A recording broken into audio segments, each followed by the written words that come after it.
Just another few seconds, everyone.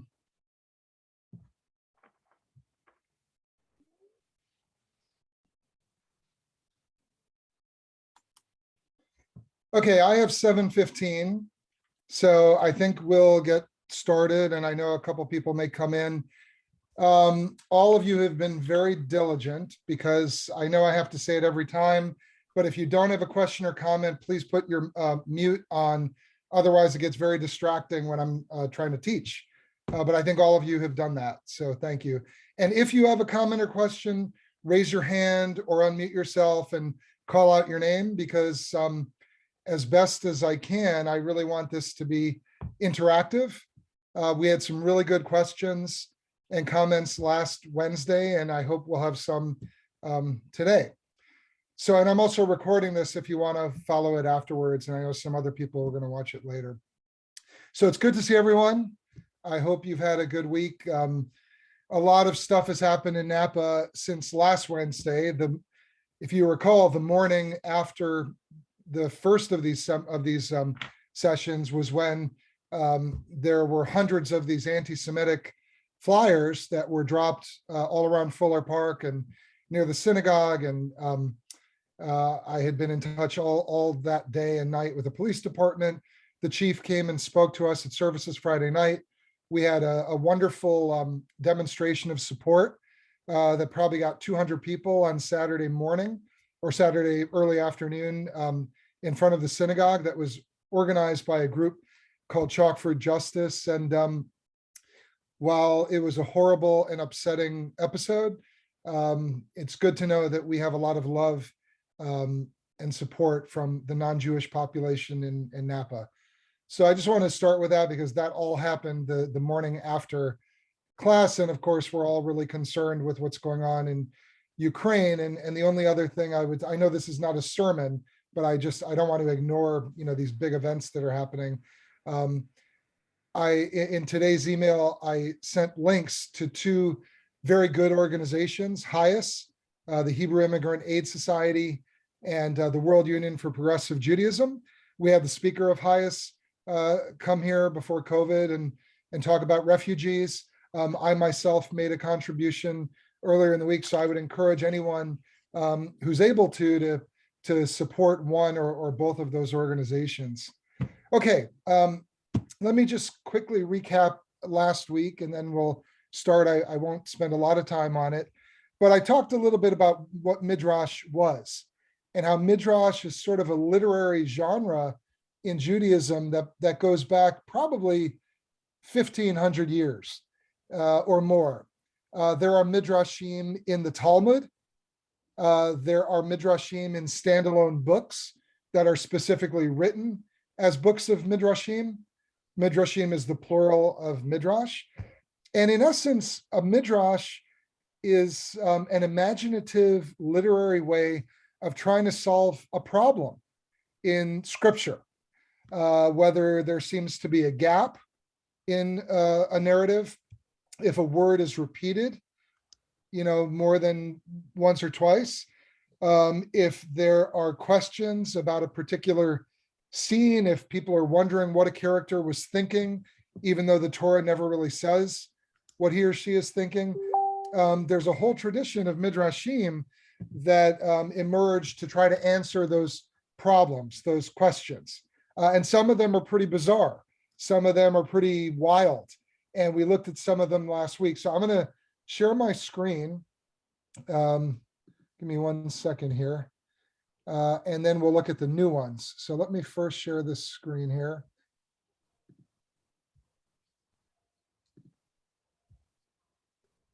Okay, let me, I need to let someone in. Very important to come on time. Okay, let me get back to that. Okay, can everyone see this text? Maybe just shake your head or, okay. So we looked at the first page last Wednesday, and I'll just briefly summarize what we looked at. This first midrash or some of the Talmud about a dog and how this dog basically bit off the testicles of a slaver who was trying to rape a man's wife. And I'm not going to repeat everything, but it was a pretty humorous, although also serious take on the role of dogs. The next one, the second one, was also from the Talmud, and this was about crossbreeding and the dangers of crossbreeding and how that's something really we need to be careful of. It's the Frankenstein's monster thing. And in this age of genetic engineering, I think this Midrash from 1500 years ago is a good cautionary tale about the dangers of crossbreeding. This next one here at the top of the page is refers to mermaids. So we learned in the Talmud, and Lauren called my attention to this one. We learned that in the Talmud, they talk about mermaids and the supernatural.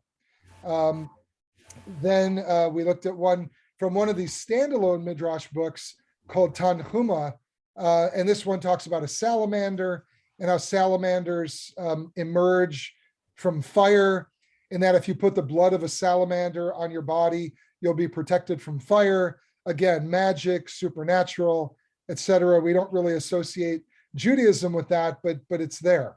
And then finally, last week, we looked at this passage about these two mythical creatures, these two giant creatures referred to in the book of Psalms and also referred to in the book of Job, Leviathan, this great sea monster, and Behemoth, the great land monster, and how God created a male and a female of both, even though there's no evidence in the Torah itself that God did, and that God needed to figure out how to make sure they didn't procreate, because if they procreated, they would take over the whole world. So there's, again, kind of a funny but also serious midrash about how God basically castrated the males and then killed and froze or pickled the females. And I mentioned how there are other midrashim that talk about the end of days, the messianic time, basically the afterlife. And in the afterlife, the righteous will eat pickled herring, basically, the pickled Leviathan that is referred to in this midrash as a way of sort of celebrating the triumph of good over evil, of order over chaos. And same with Behemoth, the land monster. They would eat the frozen remains of this great cow, basically. And I mentioned how I've been to many traditional synagogues on Saturday, and a lot of them to this day have what they call the Kiddush Club. And the Kiddush Club, after services on Saturday, they'll drink vodka and eat pickled herring.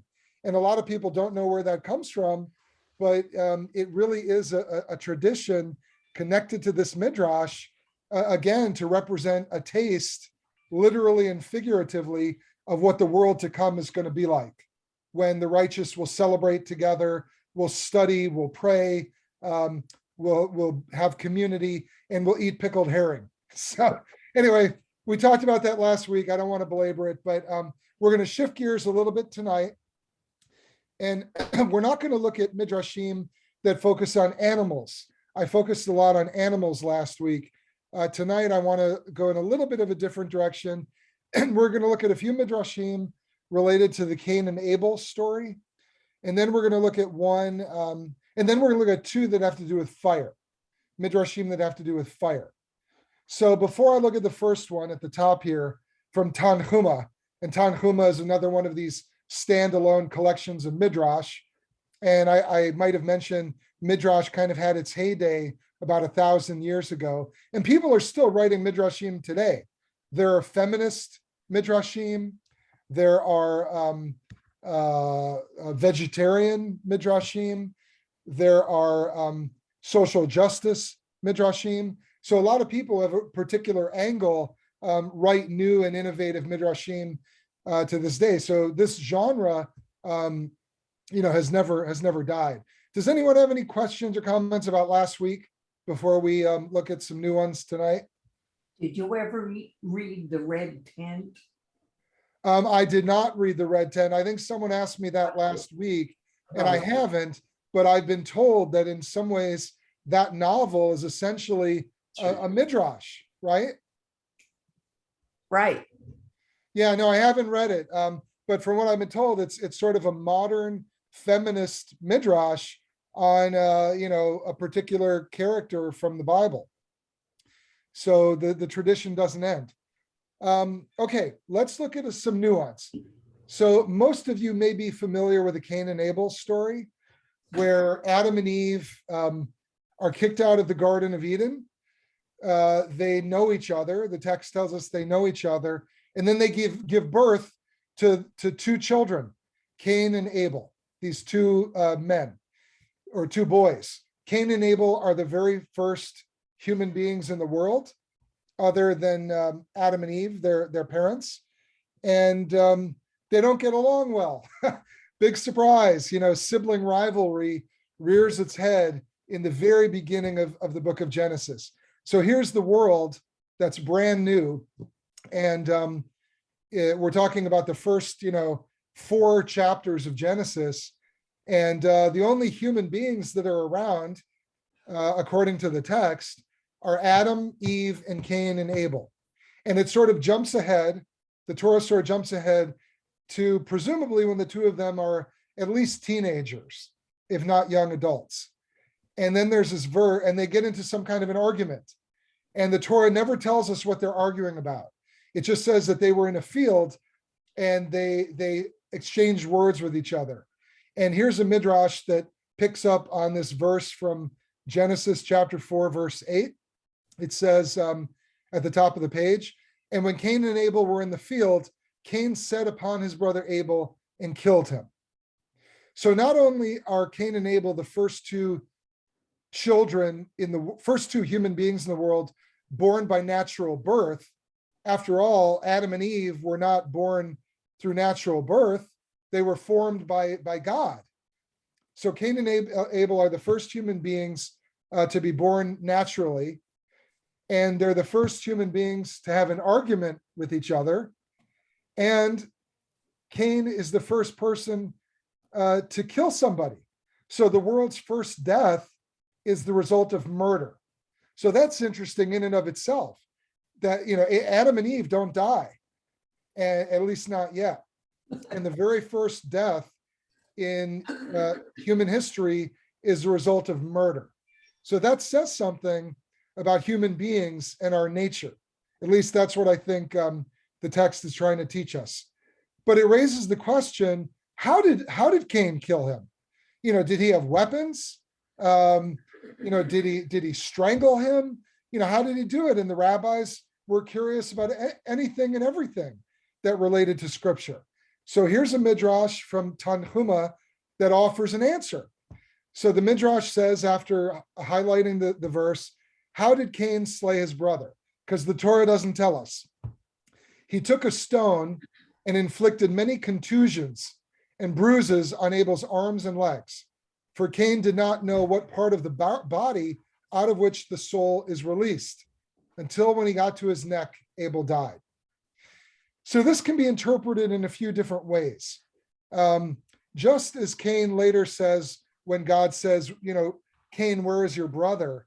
And Abel's, I'm sorry, and Cain says, am I my brother's keeper? We could interpret that as him being an innocent person. I mean, don't forget, there was no covenant yet. There was no revelation at Mount Sinai. There were no moral rules. There were no laws. So did Cain really break any rules by killing his brother? So when he says, am I my brother's keeper? Maybe he's innocently asking, I didn't know that it was wrong to kill my brother. Other traditions say, no, he was actually a very wicked person. So here too, there's been no death. There's no death yet in the world. So how in the world would Cain know how to kill his brother, even though they got into this argument of some sort? So here's this image of Cain, almost like a sociopath or like an innocent person. And he takes this stone and he's, inflicting these contusions and bruises on Abel's arms and legs.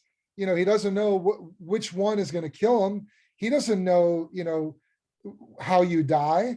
And then finally he gets to his neck, sticks the rock in Abel's neck, and Abel finally dies. So I'm not 100% sure what this midrash, it's a bizarre one, but I'm not sure what it's trying to teach us about human behavior. But at a minimum, what it tries to do is answer a problem. And I said midrashim often try to answer problems. And the problem here is a very basic one. How did Cain kill his brother? Since there's been no death yet in the world. And again, you could interpret this as Cain being very determined and wicked, or as someone who just doesn't know. He just doesn't know. And he just lashes out in anger until Abel finally dies. Anyone have any other thoughts on this before we look at another explanation of what happens next? It's a weird, bizarre midrash. There's not a lot to comment on it, I don't think, but again, it tries to answer a question, namely, how did Cain kill his brother? So we'll move on, so we have our first death in the world and our first argument in the world, and the first death is a result of murder. I see Lynn Mikulski in the chat said maybe animals had died or been killed, so Cain used stones. Maybe, yeah, we can probably assume that animals had been killed, maybe by Adam and Eve, maybe by Cain and Abel. It tells us specifically that Cain was a hunter and Abel was a shepherd. So if he was a hunter, we know that he probably killed animals. So even though in Genesis, God tells Adam and Eve that vegetation is for them to eat, ideally human beings were supposed to be vegetarians. So you're right, maybe Cain had killed animals before using rocks, and that's why he used a rock here. That's a good guess. I'm not sure. Let's look at the next one. So this next one is from Pirkei de Rabbi Eliezer. It comes a little bit later, and it tries to answer another question. Oops. Carol, did you have a comment? No, the screen jumped and I jumped. Okay. So the first one tries to explain using imagination and creativity. Again, it's literary. This rabbi is literally making this up. And I'm not trying to take away from it, but like any fiction writer, Ernest Hemingway,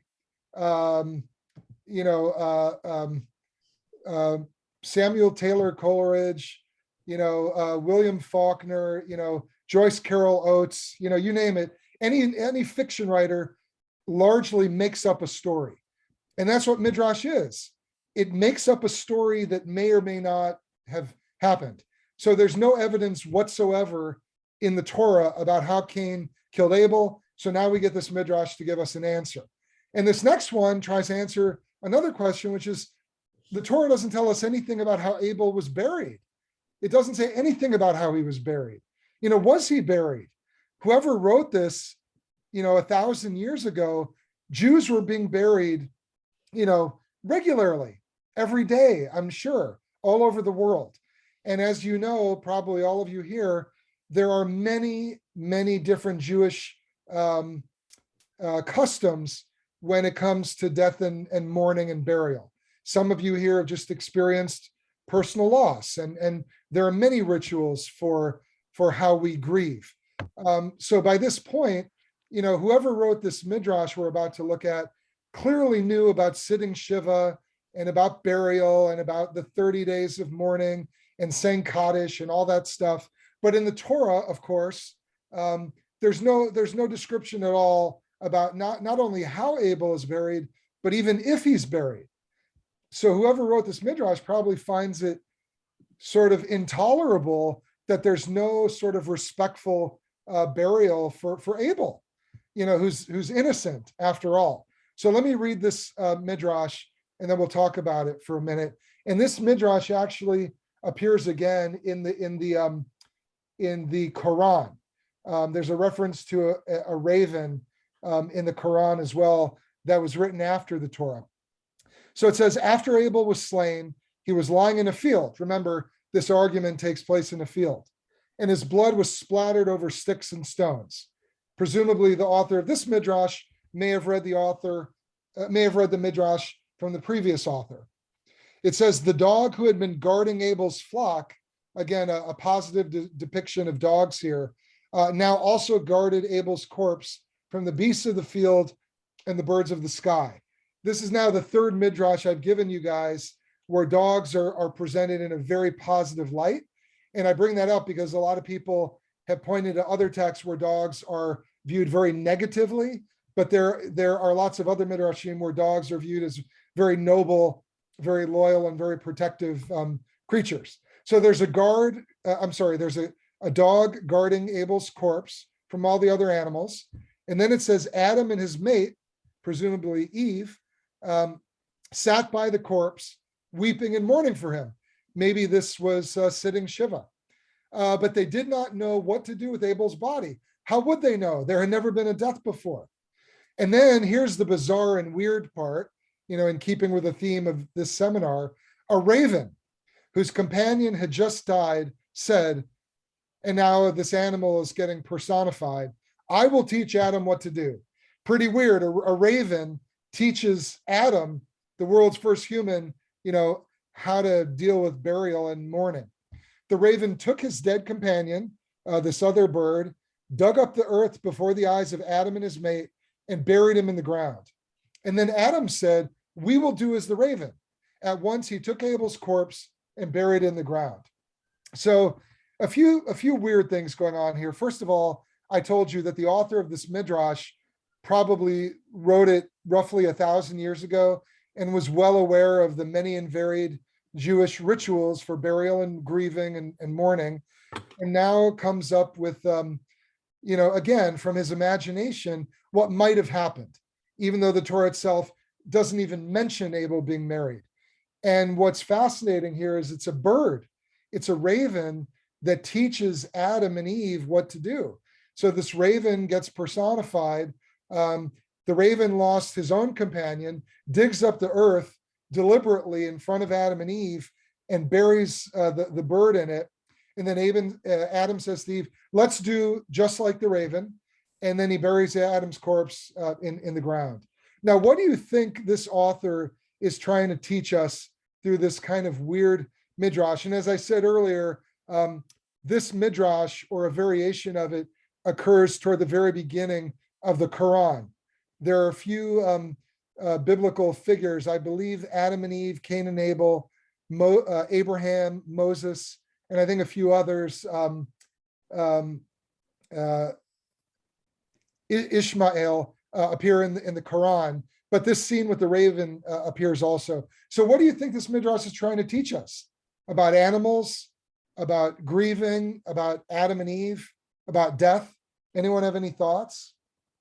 Well, didn't the animals were created first before humans? Yes, the animals were created before Adam and Eve. That's correct. So God gave them these qualities, I guess, to teach. Well, that's interesting. I hadn't really thought of it in that way, but I think that's good. I think, yes, in Genesis chapter 1, very clearly the animals, both the birds in the sky, the animals on the land, and the fish in the sea are all created before Adam and Eve. And what this midrash seems to say, as I think Lynn correctly points out, is that while human beings are intelligent and we have a lot to teach others, including animals have a lot that they can teach us. And that might be one of the meanings of this midrash, that we can learn from animals. I know some people, myself included, sometimes learn from our pets the idea of unconditional love.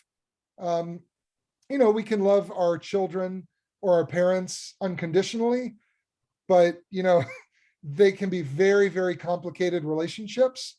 Our relationships with pets are usually not that complicated. So we can learn loyalty from animals. We can learn unconditional love from animals. We can learn other things, agility, focus, the importance of taking care of our physical well-being. There's a lot we can learn from animals. It's a stretch maybe to think that we can learn about burial from a raven. But, if we think about this in a more generalized sense, a more expansive sense, then yes, maybe the Midrash is trying to say that Adam and Eve didn't know anything about burying their son, but that the animals could teach them a little bit. Any other I just wanted to say, I find it interesting that the type of bird is delineated, that it's a raven, not another kind of bird, but not Adam's mate. Women are left out of this whole thing. Yeah, Eve does not play a huge role in this midrash. That's correct. And, there's no real answer for that other than sexism and misogyny. There are other midrashim where women play a very prominent role, but same with the Torah. But in this particular one, you're right. Adam learns from a bird, not from his own wife. Let me just quickly, there's a question here from Lauren asking whether there's any special symbolism of the raven in Jewish history. Great question, and yes, there is. I'm 99% sure, someone can check with this about this for me, but in the story of Noah and the flood, after the 40 days and 40 nights of rain, when the whole world is flooded and Adam and Eve, and Noah and his family are left alone, as the sole survivors over the waters, first they send a raven from the ark to see if it'll come back with any sign of land. And the raven never comes back. And then later they send out a dove, and the dove does come back with an olive branch in its mouth. And that's why, as some of you may know, I believe it's a symbol of the United Nations on their, whatever their emblem is called. There's a dove with an olive branch in it. And it comes from that scene in the Torah, in the book of Genesis, where the dove comes back having found dry land, meaning the flood is over, and Noah and his family and all of the animals can begin to repopulate the world. It's a sign of redemption. It's a sign of new beginnings. And I guess the United Nations thought it was an appropriate symbol, for their organization. So Lauren, I hope that answers your question. The raven does appear, but he never comes back. Well, one thing about the raven, it was a symbol in Egypt. And this is only 1,000 years ago. So, that could be some reference to that.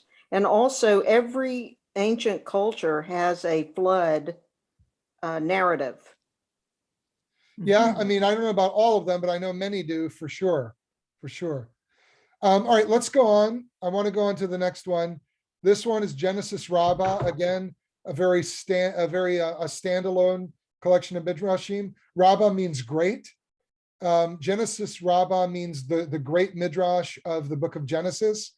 There's also an Exodus Rabbah, a Leviticus Rabbah, a Numbers Rabbah, and a Deuteronomy Rabbah. So there's a Rabbah for all of the 5 books of the Torah. This one is on Genesis. So I'm sticking with the Cain and Abel episode. And here we have a reference to Genesis verse 4:15.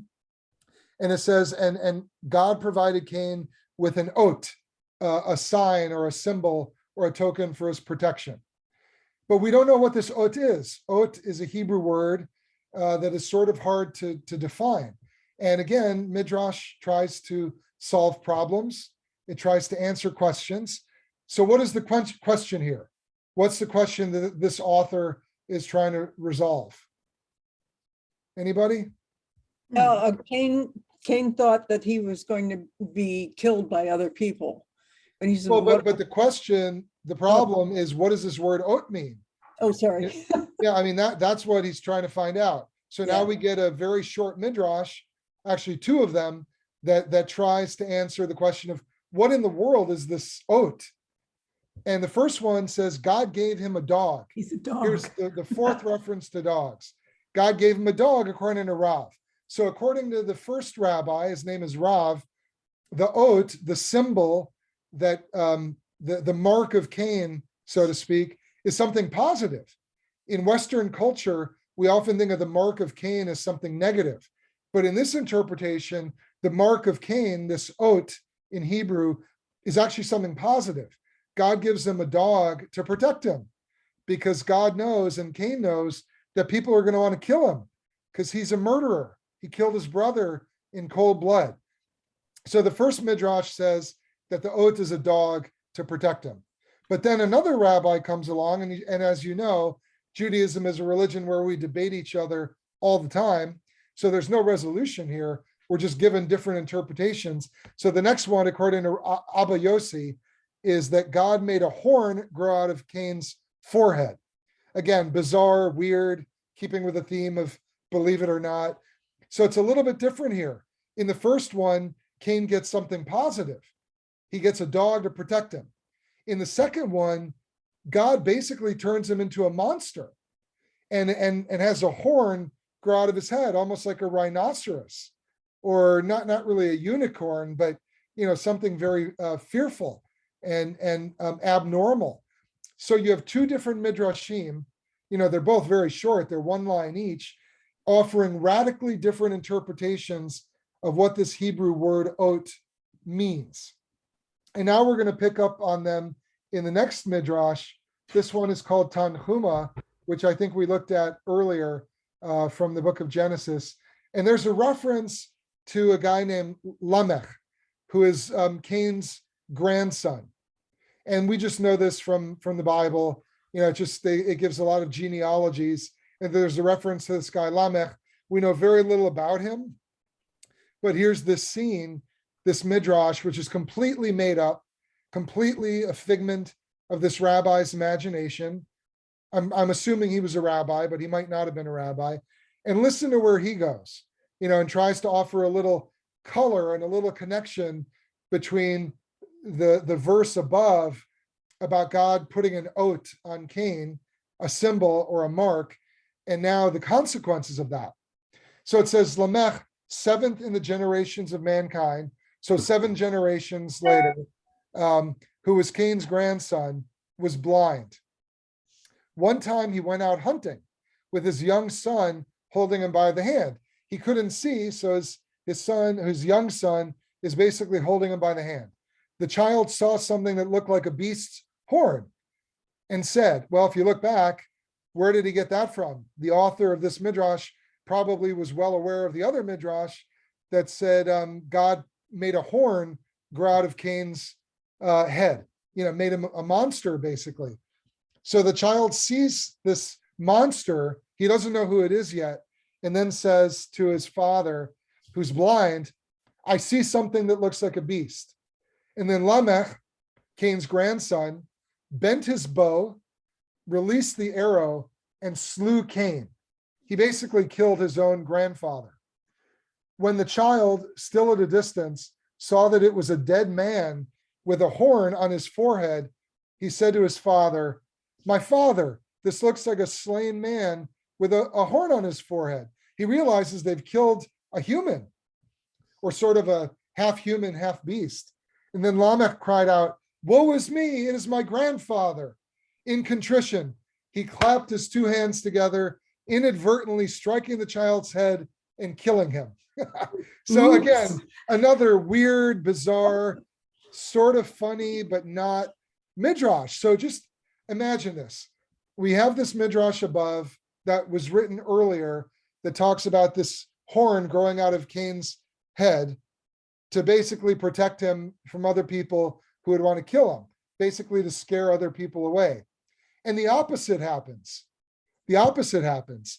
So his grandson, many years later, is blind for whatever reason we don't know. He's out with his son. The child gets terrified. He sees this monster, this beast. So his own grandson kills him with an arrow. And then when they get closer, when he realizes that he has killed his own grandfather. I mean, imagine killing your grandfather accidentally and realizing it. And here's where it gets bizarre and weird and maybe a little funny. I don't know if you can see me at home. Imagine having a little child in front of you and saying, oy vey, woe is me, clapping your hands together and inadvertently basically crushing the skull of your child. That's basically what happens here.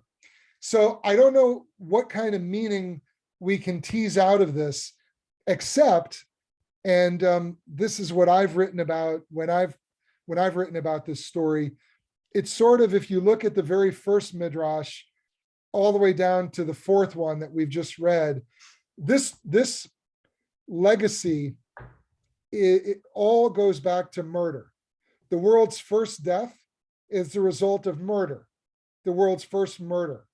And there is generational trauma.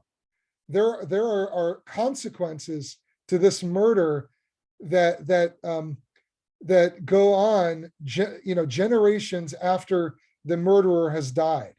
And that might be what this Midrash is trying to teach us, or what it tried to teach those who read it, 1,000 years ago. And we know from our own time,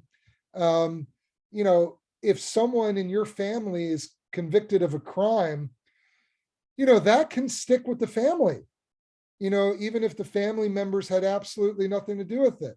If your brother is a murderer and winds up going to prison, look at, I had a congregation in New York when the whole Bernie Madoff thing happened.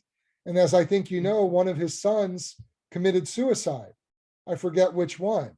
We had a few members of our shul who lost most of their life savings as a result of that.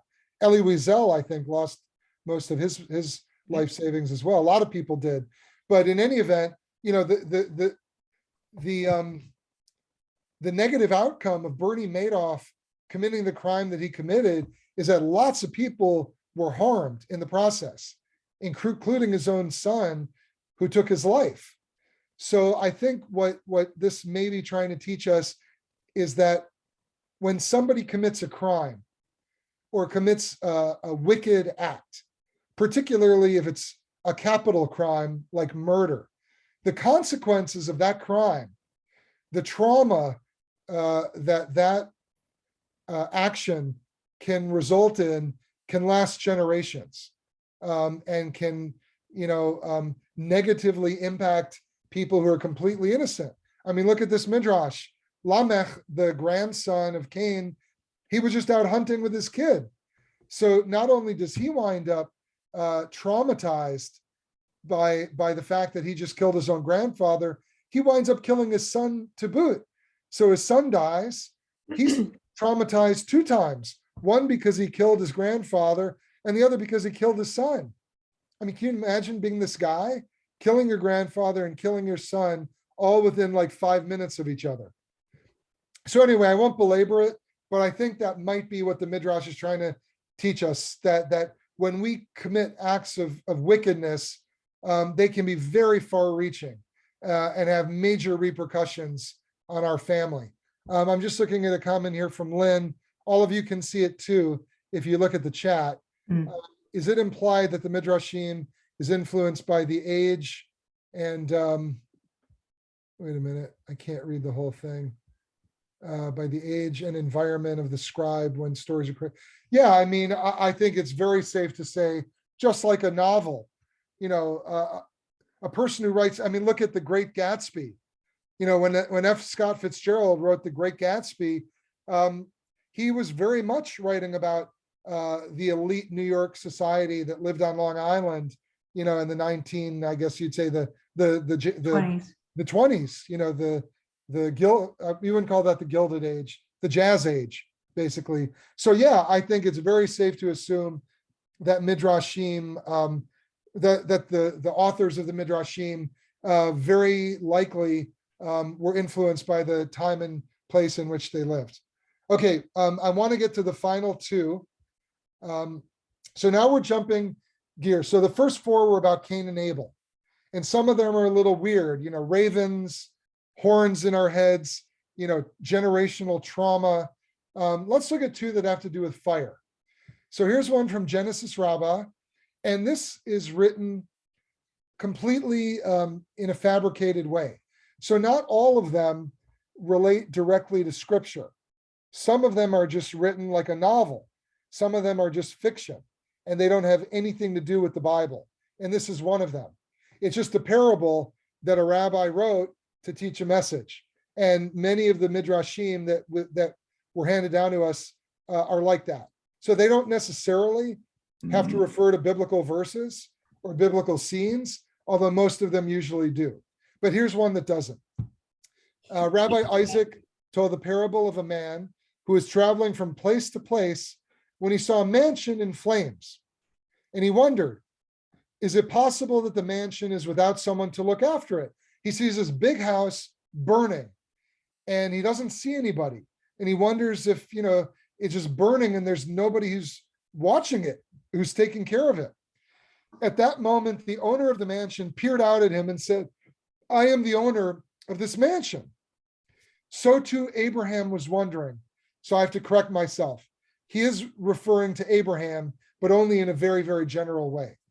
So too, Abraham was wondering, is it possible that the world should be without someone to look after it? And then the Holy One peers down at him and said, I am the world's owner. So this is a kind of a strange parable. And before I offer my take on it, I'd love to know what you think. Let me first just say, my guess is that there's a reference to Abraham here. Abraham saw a lot of wickedness in his day. He experienced Sodom and Gomorrah, these two cities that were destroyed by God because they were so wicked. He saw a lot of violence and warfare in his day. And maybe to him, it looked like the world was up in flames. There was so much violence and injustice and hatred. So maybe to Abraham, it looked like the world was up in flames. And he was asking himself, like the guy at the beginning of the parable, is anybody looking after this? Essentially what he's asking, to put it in modern parlance, is, does God exist? Is there a God? And I think when anyone loses a loved one, when anyone sees an act of injustice, when anyone finds out, they have cancer, we sometimes ask ourselves, is there a God? It's like that book, Why Bad Things Happen to Good People. It's a normal question. I think this midrash is basically asking that question. Why is the world in flames? Is anyone watching this house that's up in flames? So anyway, I went longer than I should have, but does anyone have any thoughts about what this midrash is trying to teach us? Phyllis? Just unmute yourself first. Let me unmute you if you can't do it. There I did. Oh, Not really. They're sort of fairy tales, weaving to give you an emotion, I think, more than they're not quite rational. And so you have to go to some other level of thought to make it make sense, which I think makes it, they're complicated stories. Yeah. But they are stories. Yeah, no, I think you're right. But I do think the meaning here, to me as a modern reader, this 1,000-year-old story is essentially asking a question that many of us ask every day. Does God exist? Who's watching over this palace that's up in flames? Look at Ukraine. Look at all the anti-Semitism. Look at all the horrible things we're seeing that seem so unjust. Where is God in all of this? And I think that's what the author of this midrash is asking. Lynn, I think you had your hand up. Yeah, the first thing that I thought of is that I saw Abraham still in Ur, and he's saying this is how he adopted and understood Judaism, because he was curious. And of course, that was very ancient times, and there was a lot of strife and trauma, but it helped Abraham listen to God, to say, you've got to go to this land that I'll show you, but first he had to believe that there was a God. So I just see it as Genesis much more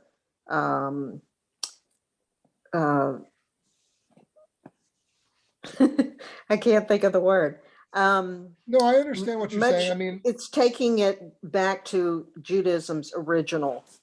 yeah, I hear what you're saying. Concept. You're taking it back to Lech Lecha, to God's call to Abraham. And I think what you're saying is that this is a way of God proving to Abraham that God exists, even in the face of all this fire, even in the face of all this, violence out there. I would just say a couple things here, and then let's close with the very last one.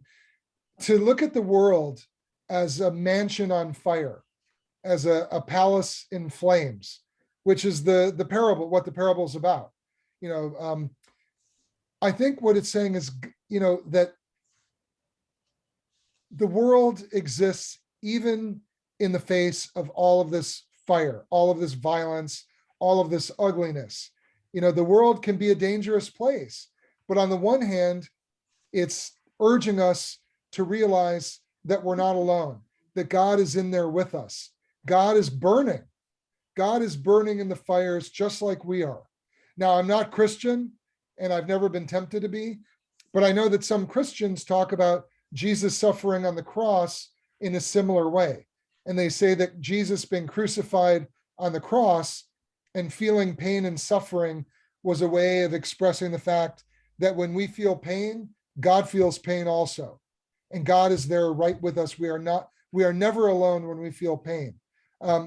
Now, as a Jew and as a rabbi, I don't totally agree with that kind of interpretation, but I think it's an interesting one to think of the fact that God is right there with us, in the muck and the mire and in the flames. And when people are harmed, when we get burned, God may very well be there with us. And the consequence of that, which is very interesting from a theological point of view, many people from Maimonides' time to the present day think of God as the three omnis. God is omnipotent, omniscient, and omnibenevolent. God is all good, all knowing, all seeing, and all powerful. And many Jewish theologians, modern Jewish theologians and Jewish philosophers have said, no, in a post-Holocaust world, we need to rethink that. And while God may very well be all seeing and all good, God is not all powerful. Because how could God be all good and all powerful and allow for something like the Holocaust to have happened? So whether you agree with this or not, this teaching, this parable would seem to support that idea that even though God exists, even though God is real, even though God is in the flames, struggling and suffering with all the rest of us, God may not have the power to stop it. God may be able to do other things, but God is not omnipotent. God can't determine the outcome of our lives. And for any baseball fans out there, I know Lee, you're one. David, you're probably one. I often see batters when they get to home plate, they cross themselves because they want to get a hit or they want to get a home run. Well, I don't think God works that way. I don't think you can pray for a 1600 on the SAT or a home run when you get to home plate. I don't think God works in that sort of automatic way. And I think it's possible to believe in a more limited conception of God. And I think this parable sort of presents us with one. And again, this is not a modern Jewish theologian. Richard Rubinstein was probably the most famous modern Jewish philosopher who talked about thinking of God not as all powerful. He wrote a famous book called After Auschwitz. And he's basically saying after Auschwitz, we can no longer believe in the God of the Bible. We can no longer believe in a God who intervenes in human affairs. So I know I'm digressing a little, but here's a parable from 1,000 years ago, a midrash that, in my opinion, conveys a very similar idea. Let me look at this final question, then we'll go to the last parable, last midrash.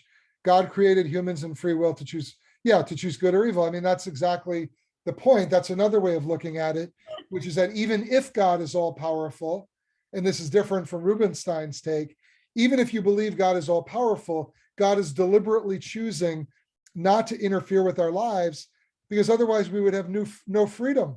we'd have no free will. And so even though Adam and Eve are punished for expressing their free will, it allowed them to, have their own lives and not just live like animals, in the Garden of Eden. So it can mean a lot of different things, but like a lot of these midrashim, you can really find a lot of meaning in this. Lauren Posner is asking, did Rubenstein talk about the Nebish God? I've never heard of God referred to as a Nebish, so I don't know about that. But Rubenstein's God is certainly a weaker God than the God of the Bible or the God of Maimonides or the God of Descartes or most modern philosophers. All right, let's end with this very last one that picks up on the theme of fire. It's from Exodus Rabbah, so we know by the name of the book, it's basically a riff on the book of Exodus, and it's offering a riff on chapter 3, verse 2. The bush burned with fire, and the bush was not consumed. We all know about this scene, the burning bush episode, where God calls to Moses to be the leader of the Jewish people and help liberate them from Egypt, from slavery. And then the Midrash asks, the obvious question, why a burning bush? The Torah doesn't tell us. And as I said at the beginning, Midrash is interesting in solving problems. It's interested in answering questions. So the unspoken question here is, why a burning bush? So the answer is because Moses had thought to himself that the Egyptian might consume Israel. The Egyptian, like fire, might devour all of Israel. Therefore, the Holy One showed Moses a fire burning in a thorn bush, which was nevertheless not consumed, saying to him, as the thorn bush, though burning, is not consumed, so the Egyptian, meaning the Pharaoh, will be unable to consume Israel. So I think the meaning of this particular midrash is that fire can be very dangerous. Fire can be very scary. And even though fire can cook our food, and even though fire can keep us warm, fire can also destroy us. And we know this from living in California. Fire can be very, very dangerous. So this particular midrash is picking up on fire, acknowledging, basically forming a parallel between Pharaoh and fire, but trying to make Moses feel reassured that even though this bush is all aflame, it's burning, it's not going to go out. For some reason, God is maybe making sure it doesn't go out. And the idea behind that is to teach Moses that even though Pharaoh is powerful and is going to try to stop him, Pharaoh will never be able to consume the Jewish people. The Jewish people will be liberated from slavery. They will receive the 10 Commandments, and they will eventually make it to the Promised Land. Even though Moses and his generation, most of them won't make it themselves, but their children and their grandchildren will. So that's my take on this parallel. On this midrash, on this parable, that it's meant to teach us that the burning bush really represents a symbol of hope, like the rainbow after the flood, the story of the flood with Noah. I think the burning bush represents a symbol of hope and redemption, whereas fire more generally is thought of as kind of a dangerous and destructive thing. Any thoughts on this final midrash or on any of the other ones that we looked at tonight? Anybody at all? I All right, did. well, yeah, go ahead. I had a thought, the one about the horn growing out of the forehead. Michelangelo's statue of Moses has horns, and I've never, they're supposed to be rays of light or something, and that the idea that Jews had horns, I don't know if that like that was known by anyone else outside of learned Jewish men. Well, I've heard of that. Yes and no. Yes and no. That statue by Michelangelo, which I've seen in Rome, it's set in the church called St. Peter in Chains.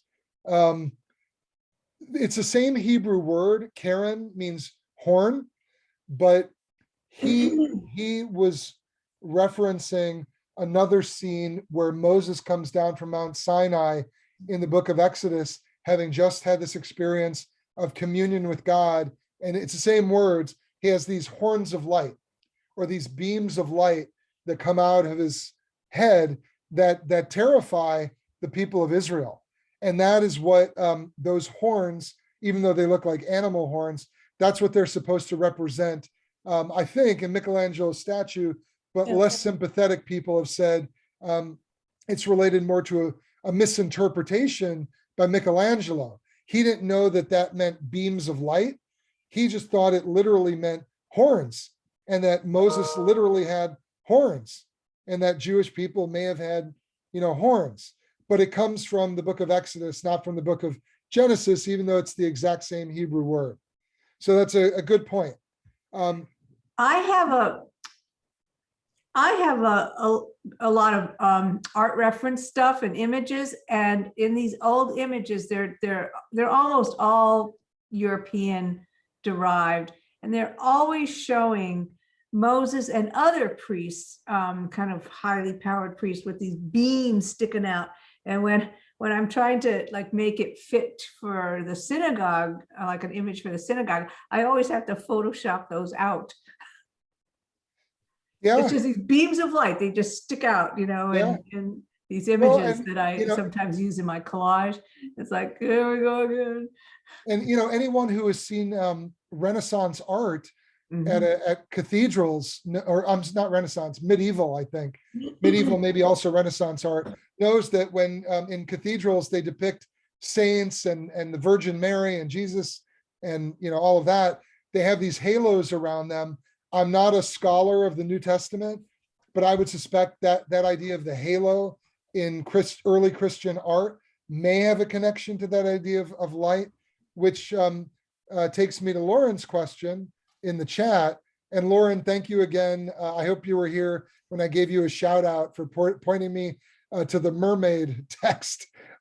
She's asking, hasn't this also been translated as crown of light or crown of glory? To the best of my knowledge, no, that's later. The word for glory in the Torah is kavod, and the word for light is or. The idea of a crown of light or a crown of glory is most likely rabbinic, so it probably comes from either the Mishnah or the Talmud. There's a famous passage in Pirkei Avot, the sayings of the fathers, that says there are three crowns in the world: the crown of wealth, the crown of fame, and the crown of a good name. And the most important crown to have is the crown of a good name, to have a good reputation. To have a good reputation makes us more meritorious than royalty.